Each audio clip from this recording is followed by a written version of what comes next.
શાંતિ 15/7/2026 આજના મીઠા બાબાના મધુર મહાવાક્ય. મીઠા બાળકો, યોગ બળથી જ આત્માનો કાટ નીકળશે, એટલે યોગમાં ક્યારેય પણ અલબેલા નહીં બનો, ગફલત નહીં કરો.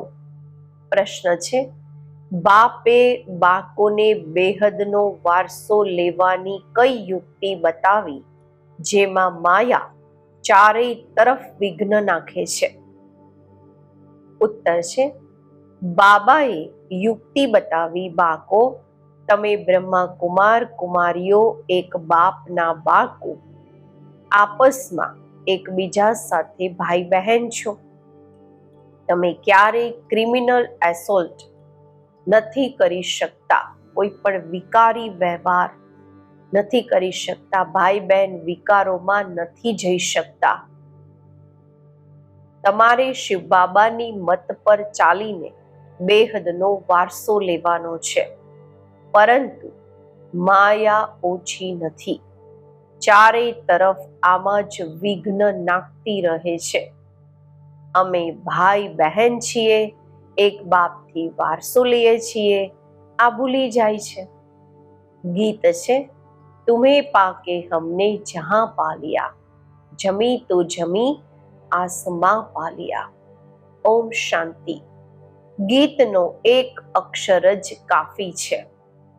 બાળકો જાણે છે, બેહદના બાપથી બેહદનો વારસો મળે છે અને કલ્પ કલ્પ મળે છે. આ પણ બાળકો જાણે છે કે બેહદનો વારસો બરોબર ભારતને મળ્યો હતો, અત્યારે તે નથી, ફરીથી મળી રહ્યો છે. જુઓ છો, અત્યારે તો સ્વર્ગનો વારસો નથી, રાવણ દ્વારા નરકનો શ્રાપ મળી રહ્યો છે. શ્રાપથી મનુષ્ય દુઃખી થાય છે. વર એટલે કે વરસાદથી સુખી થાય છે. હવે બ્રાહ્મણ બાળકો જાણે છે, તે છે બેહદના નિરાકાર બાપ અને પ્રજાપિતા બ્રહ્મા છે.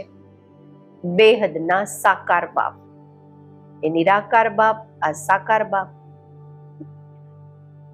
બેહદના સાકાર બાપ પ્રજાપિતા બ્રહ્મા વગર કોઈ હોતું નથી. ભલે ગાંધીજીને બાપુજી કહેતા હતા, પરંતુ કાયદેસર આખા મનુષ્ય સૃષ્ટિના તો તે બાપુજી હોઈ ન શકે. આખી નિરાકારી વર્લ્ડ, નિરાકારી દુનિયાના બાપુજી છે શિવ. અત્યારે તમે બાળકો જાણો છો, અમે શિવ બાબાના બન્યા છીએ. શિવ બાબાએ આવીને અમને પોતાના બનાવ્યા છે, વારસો આપવા માટે. મધુબન આવે છે કોના માટે? શિવ બાબાથી મળવાના માટે. પરંતુ તે નિરાકાર છે, માત્ર શિવ બાબા કહેવાથી સમજશે નહીં, એટલે કહેવામાં આવે છે બાપ દાદા. શિવ બાબા અને બ્રહ્મા દાદા. દાદાનું નામ અલગ છે, બાપનું નામ અલગ છે. તે નિરાકાર બધાના બાપ પણ છે, બધાના દાદા પણ છે. બધા બાળકોને બાપ દાદાથી વારસો મળે છે જરૂર. બેહદના બાપથી બધાને વારસો મળે છે.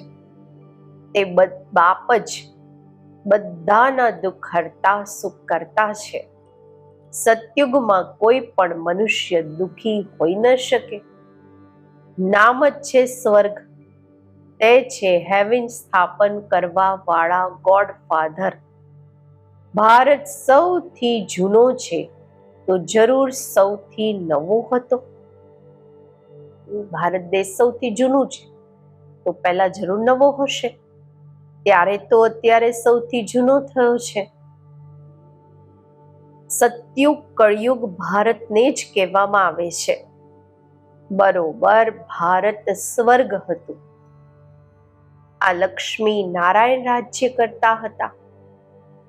આ બુદ્ધિમાં છે. અત્યારે તમે લક્ષ્મી નારાયણના મંદિરમાં જશો તો જટ બુદ્ધિમાં આવશે કે આમને આ વારસો કેવી રીતે મળ્યો, તે પૂજ્ય કેવી રીતે બન્યા, ક્યારે રાજ્ય કર્યું, કોના દ્વારા રાજ્ય પામ્યા, આ બધું બુદ્ધિમાં આવી જશે. આગળ લક્ષ્મી નારાયણના મંદિરમાં જતા હતા, માળા ફેરવતા હતા, ઓક્યુપેશનનું તો કંઈ ખબર જ નહીં હતી, એમના કર્તવ્યની તો કંઈ ખબર જ નહીં હતી. અત્યારે માત્ર તમારી બુદ્ધિમાં છે, એ પણ નંબરવાર. તમે અત્યારે લક્ષ્મી નારાયણના મંદિરમાં જઈને ઊભા થશો, ઊભા રહેશો તો હર્ષિત થશો, ખુશી થશે. બુદ્ધિમાં છે એમણે આ પ્રાલબ્ધ, આ ભાગ્ય કેવી રીતે મેળવ્યું હતું? સંગમ યુગ પર જ મેળવ્યું, કારણ કે સંગમ પર જ જૂની દુનિયા બદલવાની છે. સંગમ પર જ બાપે આવીને રાજયોગ શીખવ્યો હતો. આ પણ જાણો છો, ખૂબ ઘણા જન્મોના અંતના જન્મમાં બરોબર આ બ્રહ્મા હતા. બ્રહ્મા દ્વારા વિષ્ણુપુરીની સ્થાપના થાય છે. આ લક્ષ્મી નારાયણ જ આગળના જન્મમાં બરોબર બ્રહ્મા અને સરસ્વતી હતા. બ્રહ્માની સાથે બ્રાહ્મણીઓ પણ હશે. સતયુગમાં લક્ષ્મી નારાયણની રાજધાની હતી ને, જરૂર પ્રજાપિતા પણ હશે. તમે જાણો છો, અમે પુરુષાર્થ કરી રહ્યા છીએ. જેમણે કલ્પ પહેલા પુરુષાર્થ કર્યો છે તે અમે સાક્ષી થઈને જોઈએ છીએ. એક હોય છે રાજાઈ કુળ, બીજું હોય છે પ્રજાકુળ. એમાં પણ કોઈ ખૂબ સાહુકાર હોય છે, કોઈ ઓછા. રાજાઓમાં પણ કોઈ ખૂબ સાહુકાર, કોઈ ઓછા સાહુકાર હોય છે. તમે લક્ષ્મી નારાયણના મંદિરમાં કોઈને પણ સમજાવી શકો છો કે એમણે આ રાજ્ય કેવી રીતે મેળવ્યું. હવે ફરીથી તે જ પોતાનું રાજ્ય લઈ રહ્યા છે. રાજધાની સ્થાપન થઈ રહી છે. કેટલું સહજ છે. અંબા કોણ છે આ પણ નથી જાણતા. તમે કહેશો આ તો જગદંબા છે. કલ્પ પહેલા પણ જગદંબા જગત પિતા હતા.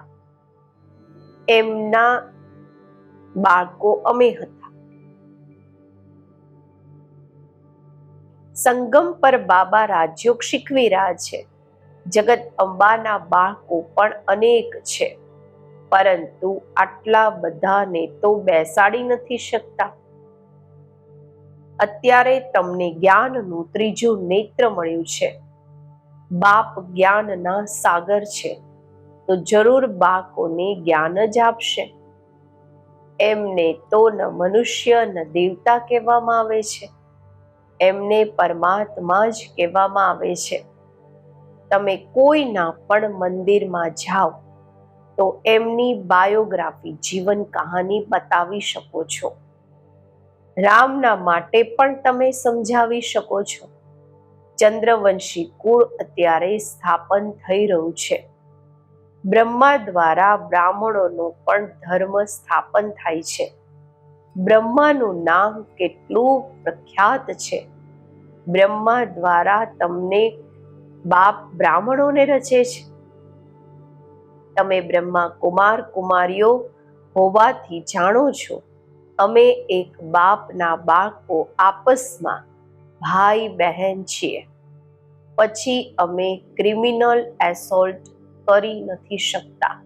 એવો કોઈ વિકારી વ્યવહાર નથી કરી શકતા. ભાઈ બહેન વિકારમાં જઈ નથી શકતા. બાપે આ યુક્તિ રચી છે. ડ્રામા અનુસાર તમે પણ બ્રહ્મા કુમાર, અમે પણ બ્રહ્મા કુમારી. વાસ્તવમાં આખી દુનિયા બ્રહ્મા કુમાર છે, પરંતુ જાણતા નથી. અમે શિવ બાબાની મતથી બેહદનો વારસો લઈ રહ્યા છીએ. માયા પણ ઓછી નથી, ચારેય તરફ વિઘ્ન નાખતી રહે છે. અમે ભાઈ બહેન છીએ, એક બાપથી વારસો લઈએ છીએ, આ ભૂલી જાય છે. આ તો સારી રીતે સમજો છો. સતયુગમાં એક જ ધર્મ રહે છે, બાકી બધા ધર્મ ખતમ થઈ જવાના છે. આ પણ બાળકો જાણે છે, આ કોઈ નવી વાત નથી.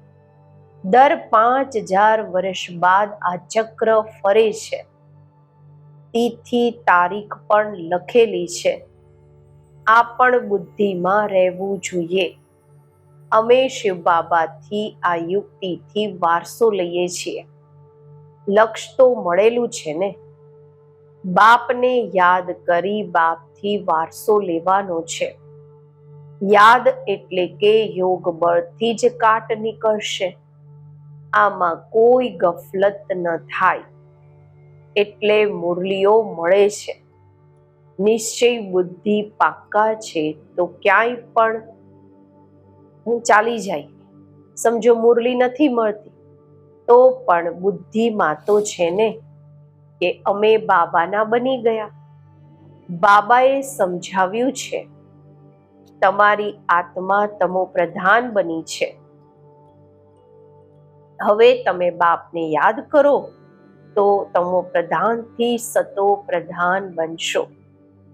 આ મહામંત્ર એક બાપ જ બતાવે છે, બીજું કોઈ બતાવી ન શકે. બાપ જ કહે છે, મીઠા મીઠા બાળકો, યાદના બળથી જ તમને તમો પ્રધાનથી સતો પ્રધાન બનવાનું છે. આ અક્ષર છે, પરંતુ કોઈની બુદ્ધિમાં નથી આવતું. અત્યારે તમે સમજો છો બરોબર. કલ્પ પહેલા પણ બાપે આ અક્ષર કહ્યા હતા કે દેહના બધા ધર્મોને છોડી પોતાને આત્મા સમજો. આ બધા દેહના ધર્મ છે ને. બધાના બાપ એક જ છે. બધી આત્માઓ એ એક બાપને બોલાવે છે. પોપ પણ ગોડને યાદ કરે છે.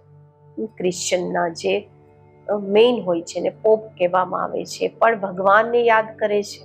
કહે છે, ઓ ગોડ ફાધર, રહેમ કરો. આ મનુષ્યોને, ક્રોધી બુદ્ધિઓને પલટાઓ, બદલો, તો તે આપસમાં લડે નહીં. યાદ તો બાપને જ કરશે ને. બીજા કોઈને યાદ નથી કરતા. શિવ બાબાને જ બોલાવે છે કે આવીને પતિતોને પાવન બનાવો. પાવન બનશે પછી તો આ ચીચી રાવણની દુનિયામાં રહી નહીં શકશે. પછી જરૂર નવી દુનિયા જોઈએ. કળિયુગથી બદલાઈને સતયુગ તો થશે જ ને. પરંતુ એટલું પણ નથી સમજતા. એક ડોક્ટર આવ્યા હતા, કહેતા હતા કળિયુગ તો કળિયુગ જ ચાલશે. અરે, હંમેશા કળિયુગ જ કેવી રીતે ચાલશે? કળિયુગ કોઈ સારો છે શું? સમજે થોડી છે, માત્ર ભાવના છે. બીજાને લઈ આવે છે. એમને તેર નથી લાગતું, અને કોઈ આવવા વાળાને તેર લાગી જાય તો પણ કંઈક નહીં ને કંઈક દલાલી મળી જશે. સ્વર્ગમાં તો આવી જશે. બાપથી થોડું પણ આવીને સાંભળ્યું તો પણ સ્વર્ગમાં જરૂર ચાલી જશે. છતાં પણ હેવનલી ગોડ ફાધરની સામે આવીને બેઠા છે. સ્વર્ગ સ્થાપન કરવા વાળા બાપની સામે આવીને બેઠા છે. બાપ સમજાવે છે, હું બધાનો બાપ છું ને. કોઈ માનતા નથી કે શિવ બાબા કેવી રીતે આવશે. અરે, આત્મા આવી શકે છે તો હું કેમ નહીં આવીશ? આત્મા એક શરીર છોડી બીજામાં જઈ શકે તો હું નહીં આવી શકું છું? નહીં તો હું કેવી રીતે આવું? બોલાવે પણ છે, હે પતિત પાવન બાબા, આવીને પતિતથી પાવન બનાવો. બાપ કહે છે, હું આવું જ ભારતમાં છું. કલ્પ કલ્પના સંગમ પર એક જ વાર આવું છું. તમે જ્યારે 84 જન્મ પૂરા કરો છો તો હું આવું છું. તમને બાળકોને નિશ્ચય છે બાબા આવ્યા છે ફરીથી વારસો આપવા. બાપ કહે છે મારો ધંધો જ છે જૂની દુનિયાને બદલી નવી દુનિયા સ્થાપન કરવી. એટલે ગાવામાં આવ્યું છે નવી દુનિયાની સ્થાપના, જૂની દુનિયાનો વિનાશ, પછી તમે પાલના કરશો. રોશની મળી છે ને? કાળીના મંદિર જોશે તો સમજશે આ તો ખોટું ચિત્ર છે. કાળી દેવી બરોબર જગદંબા છે, પરંતુ એવું ભયાનક રૂપ નથી. બંગાળમાં કાળી દેવીની આગળ બલિ ચડાવે છે, પરંતુ જાણતા કંઈ નથી. જગત અંબાના મંદિરમાં લાખો આવે છે. હંમેશા જેમ કે મેળો જ છે. નાનકડી મૂર્તિ રાખી છે ને અંબાજીના મંદિરમાં, નામ રાખી દીધું છે જગદંબા. હવે જગદંબા તો એક હોવી જોઈએ. સિંધમાં કાળી દેવીનું મંદિર કેવું બનાવ્યું હતું? એકવાર કિલ્લામાં બમ ફાટ્યો તો એક ફકીરે કહ્યું કે કાળી માતા ગુસ્સે થઈ છે. બસ એણે જઈને ત્યાં કાળીનું મંદિર બનાવી દીધું. હવે કાળી છે કોણ? કંઈ પણ નથી જાણતા. તમને અત્યારે નોલેજ મળી છે, જ્ઞાન મળ્યું છે. એવી કોઈ વસ્તુ નથી જેને તમે ન જાણો. સમજો છો બાબાથી વારસો લઈ રહ્યા છીએ તો પૂરો પુરુષાર્થ કરવો જોઈએ ને. પહેલા નંબરનું દુઃખ ત્યારે શરૂ થાય છે જ્યારે કુમાર કુમારી લગ્ન કરે છે. તમારે તો લગ્ન કરવાનો ક્યારેય વિચાર પણ નહીં કરવો જોઈએ. તમને તો એ વિચાર પણ નહીં આવવો જોઈએ. હવે બાબા કહે છે આ રાવણ રાજ્ય પૂરું થવાનું છે. આ છે વિકારી ગ્રહસ્થ વ્યવહાર. દેવી દેવતાઓના માટે ગાતા રહે છે. આ કોઈને ખબર નથી કે આ દેવી દેવતાઓને નિર્વિકારી બનાવવા વાળા કોણ છે. સતયુગ છે સંપૂર્ણ નિર્વિકારી દુનિયા.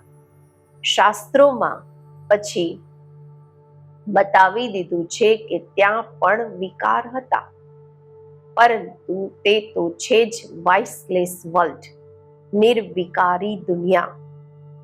વિકારી દુનિયા અને નિર્વિકારી દુનિયામાં કેટલું અંતર છે. આ વાતો બીજા કોઈની બુદ્ધિમાં નથી. તમે જાણો છો આ લક્ષ્મી નારાયણનું જ્યારે રાજ્ય હતું તો કેટલા થોડા મનુષ્ય હતા. એક જ ધર્મ હતો. પછી વૃદ્ધિને પામ્યા છે. ચક્ર પણ પૂરું લગાવવું પડે. ત્યારે કહેશે પૂરી પૃથ્વીનું ચક્કર લગાવ્યું. સમુદ્રનું તો ચક્કર લગાવી ન શકે. સતયુગમાં થોડા છે તો કેટલી થોડી જમીન લે છે. અત્યારે મનુષ્ય સૃષ્ટિની હદ પૂરી થવાની છે. ઉપરમાં થોડી આત્માઓ છે, એ પણ આવતી રહે છે. મનુષ્ય વધતા જ રહે છે. જ્યારે ત્યાંથી પણ આત્માઓ આવવાની પૂરી થઈ જાય, તમે કર્માતીત અવસ્થાને પામી લેશો. પછી આત્માઓએ શરીર છોડીને જવાનું છે.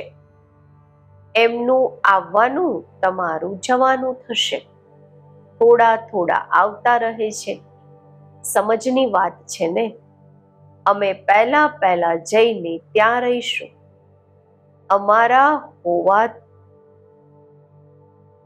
અમારા અહીંયા હોવાથી કોઈ રહેવું નહીં જોઈએ. બાબા કહે છે મારા રહેતા કોઈ રહી ન જવું જોઈએ. આ વિસ્તારની વાતો છે. બાળકોને છતાં પણ બાપ કહે છે અચ્છા પોતાના પ્યારા બાબુલને યાદ કરો, તમને ફાયદો છે. આજે બાબા કહે છે કે બાપને યાદ કરવામાં જ તમને ફાયદો છે. બાપને યાદ કરવામાં આ હિસ્ટ્રી જ્યોગ્રાફી તો મનુષ્ય ખૂબ ભણે છે, વાંચે છે, ખૂબ દૂર દૂર જાય છે, ચાંદ પર પણ જાય છે. આ છે સાયન્સનું ઘમંડ. અતિમાં જાય છે. ચંદ્રમાં કંઈક ઊભો થોડી છે. તમે તો સૂર્ય ચાંદથી પણ પાર જાઓ છો. આ નોલેજ તમારી બુદ્ધિમાં અત્યારે છે. સમજો છો? ડ્રામા પ્લાન અનુસાર બાબા આ બધું બતાવે છે. બાપ જ કહે છે, હું તમને પતિતથી પાવન બનાવું છું. આ મારો પાર્ટ છે. ભક્તિ માર્ગમાં પણ આ મારો પાર્ટ છે. તો ડ્રામાને જેમ તમે પાર્ટધારી છો, હું પણ પાર્ટધારી છું. મારું કામ છે તમને પતિતથી પાવન બનાવવા. જે કંઈ કરે છે તો એમની મહિમા થાય છે ને. આ લક્ષ્મી નારાયણની કેટલી મહિમા છે, પરંતુ એમને એવા લાયક કોણે બનાવ્યા? તે સુખધામના માલિક હતા. અત્યારે તો અનેક પ્રકારના કેટલા દુઃખ છે. આજે કોઈ મર્યા, ઝઘડો થયો, ભલે કોઈની પાસે લાખ કરોડ પદમ છે, પરંતુ જો કોઈ બીમારી વગેરે આવી જાય છે તો શું કરશે? બિરલાની પાસે કેટલા પૈસા છે? એક જન્મમાં પૈસા જોવામાં આવે છે, પરંતુ એવા કોઈ નથી જેને કોઈ દુઃખ ન હોય. કોઈ ન કોઈ પ્રકારનું દુઃખ બધાને હોય છે. અત્યારે તો આ પૈસા વગેરે બધું માટીમાં મળી જવાનું છે. અચ્છા, મીઠા મીઠા સિકિલધા બાકો પ્રત્યે માતા પિતા બાપ દાદાના યાદ પ્યાર અને ગુડ મોર્નિંગ. રૂહાની બાપના રૂહાની બાકોને નમસ્તે. આપણે રૂહાની બાકોના રૂહાની બાપને નમસ્તે. ધારણા માટે મુખ્ય સાર. પહેલું છે, કર્માતીત અવસ્થાને પ્રાપ્ત કરી પાછા ઘરે જવાનું છે, પરંતુ જશે ત્યારે જ્યારે આત્માઓનું આવવાનું બંધ થશે. આ વિસ્તારને બુદ્ધિમાં રાખી એક બાબુલને પ્યારથી યાદ કરવાના છે. શિવ બાબા છે આપણા બાબુલ. બીજું, જ્ઞાનની રોશની મળી છે, એટલે નિશ્ચય બુદ્ધિ બની બાપથી પૂરો વારસો લેવાનો છે. ક્યાંય પણ રહેતા યાદના બળથી આત્માને તમો પ્રધાનથી સતો પ્રધાન બનાવવાનો પુરુષાર્થ કરવાનો છે. આજનું વરદાન: સ્વમાનમાં સ્થિત રહી વિશ્વ દ્વારા સન્માન પ્રાપ્ત કરવા વાળા દેહ અભિમાન મુક્ત ભવ. ભણવાનું મુખ્ય લક્ષ્ય છે દેહ અભિમાનથી ન્યારા થઈ દેહી અભિમાની બનવું. આ દેહ અભિમાનથી ન્યારા અથવા મુક્ત થવાની વિધિ છે સદા સ્વમાનમાં સ્થિત રહેવું. સંગમ યુગના અને ભવિષ્યના જે અનેક પ્રકારના સ્વમાન છે, એમાં કોઈ પણ એક પણ સ્વમાનમાં સ્થિત રહેવાથી દેહ અભિમાન મટતું જશે. જે સ્વમાનમાં સ્થિત રહે છે એમને સ્વત માન પ્રાપ્ત થાય છે. સદા સ્વમાનમાં રહેવા વાળા જ વિશ્વ મહારાજન બને છે અને વિશ્વ એમને સન્માન આપે છે. સ્લોગન: જેવો સમય એવું પોતાને મોલ્ડ કરી લેવું. આ જ છે રિયલ ગોલ્ડ બનવું. જેવો સમય એવું પોતાને વાળી દેવા, એના હિસાબે એડજસ્ટ કરવા, એને કહેવાય સાચા સોના. અવ્યક્ત ઇશારા: જ્વાળા સ્વરૂપ સ્થિતિમાં રહી શક્તિશાળી યાદનો અનુભવ કરો. અત્યારે નિર્ભય જ્વાળામુખી બની પ્રકૃતિ અને આત્માઓની અંદર જે તમો ગુણ છે એને ભસ્મ કરો. તપસ્યા અર્થાત જ્વાળા સ્વરૂપ યાદ. આ યાદ દ્વારા જ માયા કે પ્રકૃતિનું વિકરાળ રૂપ શીતળ થઈ જશે. તમારું ત્રીજું નેત્ર જ્વાળામુખી નેત્ર માયાને શક્તિહીન કરી દેશે. ઓમ શાંતિ.